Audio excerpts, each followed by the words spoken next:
Theresa is attracted to Anthony. She asks Anthony out on a date. Anthony isn't interested. Maybe he isn't attracted to her, or he's married. For whatever reason, he declines. Was Theresa rejected? Yes. When someone is rejected, they're prone to feel despair and frustration. Typically, she'll feel resentment and anger toward Anthony. The rejection affected the dopamine and cortisol activity in her brain, which can actually cause physical pain. Some short-term effects of this rejection are aggressiveness and antisocial behavior. This type of emotional reaction can also explain why atheists are one of the most hated groups of people. Theresa is a theist, and a billboard reminded her that atheists exist.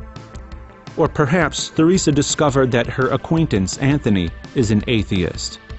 Or Theresa is in an argument with Anthony about the existence of God. Any one of these things can cause Theresa to feel despair and frustration. Typically, she'll feel resentment and anger toward Anthony. Because of this, she may even exhibit aggressiveness and antisocial behavior.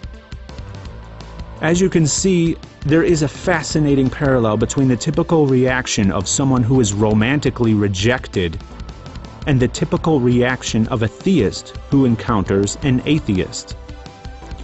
But the parallel is practically shouted from the rooftops as the theist actually describes the atheist's disbelief as rejection. The atheist rejects God, they say. It is no coincidence that the theist chooses the word rejection, because there is a disconnect between the inaccurate use of the word rejection to describe the atheist's position and the theist's reaction, which coincides with the exact same symptoms of rejection, thereby compelling them to use that word, even though it's inaccurate. The inaccuracy can be easily seen from the romantic perspective. The analogy would look like this. Theresa tries to set Anthony up on a blind date with Gloria. Anthony doesn't think that Theresa even knows Gloria, or that she's acting as an agent on Gloria's behalf. Did Anthony actually reject Gloria? No. What if Anthony doesn't even believe that Gloria exists? Perhaps Theresa described her as being too attractive, described her personality as too perfect to be believable. So if Anthony doesn't believe Gloria actually exists, did he reject her, even if she does exist? No. All Gloria would need to do is show up and ask Anthony in person for him to accept.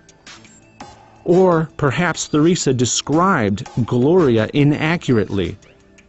Is Anthony rejecting the real Gloria, or the inaccurate portrayal of Gloria, which doesn't actually exist, even though she does?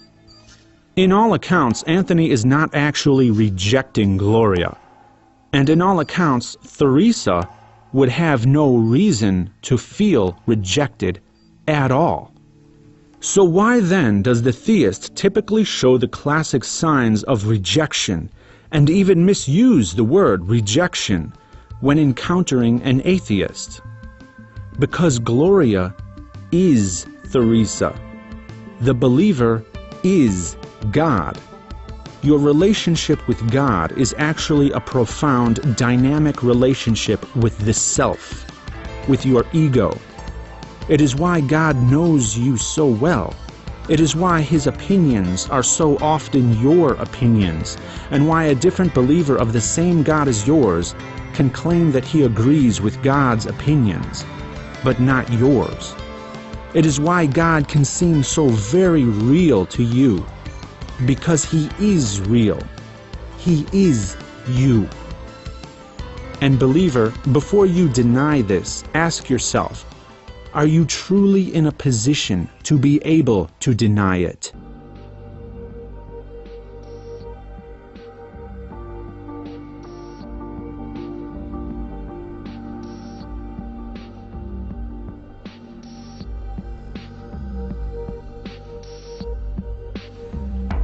This confusion of skepticism with rejection has caused the persistence of Christianity's fundamental flaw, a foundational flaw that has fatally detrimental implications for the religion.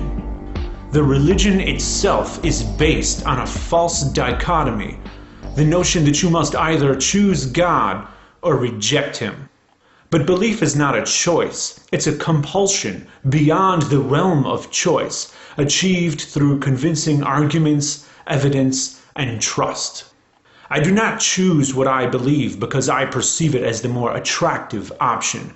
I'm compelled to believe what I think is true, whether I like it or not, because desirability is not a requisite of the truth. This takes honest introspection. To truly make a choice, I must clearly be given the option.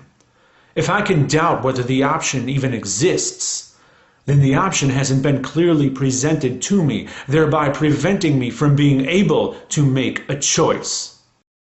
An omniscient God would easily see this flaw in His system. But God isn't omniscient.